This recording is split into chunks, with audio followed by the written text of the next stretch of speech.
बिस्मिल्लाहिर्रहमानिर्रहीम सल्लल्लाहु अलैहि वआलिहि वसल्लम। दोस्तों, अगर आपने ख्वाब में अबाबील देखा है, आइए इसकी ताबीर जानते हैं। अगर आप किसी भी ख्वाब की ताबीर जानना चाहें, हमारी इस कमेंट्स में, वीडियो के कमेंट सेक्शन में अपनी राय दीजिए, अपना ख्वाब लिखिए, हम आप तक आपके ख्वाब की ताबीर लाने की कोशिश करेंगे।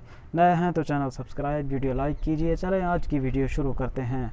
हज़रत मौलाना इमाम इब्न सीरीन रहमतुल्लाह अलैह फरमाते हैं, अगर किसी शख्स ने ख्वाब में देखा कि उसके पास अबाबील है या उसको किसी ने अबाबील दिया है, तो ये इस अमर पर दलील है कि वो जिस शख्स से जुदा हुआ है वो उससे दोबारा उन्स हासिल करेगा और उसके मकाम में खैर और करार हासिल करेगा। हज़रत फरमाते हैं, अगर किसी ने देखा कि उसके पास अबाबील हाथ में मर गया है या उसने हाथ से मारा है या उसने हाथ से नीचे गिरा दिया है अबाबील, तो ये इस अमर पर दलील है कि वो जिससे मोहब्बत या उन्स रखता है उससे जुदाई ढूंढेगा। इसी तरह हज़रत शेख इब्राहीम करमानी रहमतुल्लाह अलैह फरमाते हैं कि ख्वाब में अबाबील देखना अक्लमंद और दौलतमंद शख्स देखने पर दलील है। ख्वाब में मादा अबाबील देखना अक्लमंद, दानिशमंद और दौलतमंद रईस औरत देखने पर दलील है।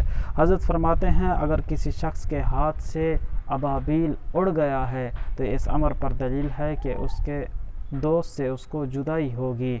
हज़रत फरमाते हैं, अगर किसी ने देखा कि उसके हाथ में अबाबील मर गया है तो इस बात पर दलील है कि उसके दोस्त के इंतकाल होने पर इसकी तावील हज़रत फरमाते हैं।